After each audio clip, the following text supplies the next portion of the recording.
Hindi ko maintindihan eh. Kung maintindihan si nanay. Galit ako sa kanya ngayon. Pero nananaig pa rin yung pagmamahal ko sa kanya. Kahit ilang beses kong sabihin, ilang beses kong turuan. Huwag mo nang mahalin si nanay. Hindi siya nakikinig. Ito naman kasi si nanay. Kung maintindihan, bakit tinanggap niya pa uli sa buhay niya yung lalaking yun?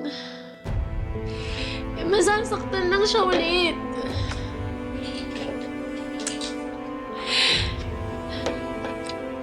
May asawa ng iba yun eh.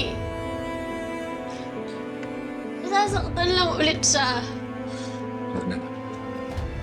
Masasaktan lang ulit kami.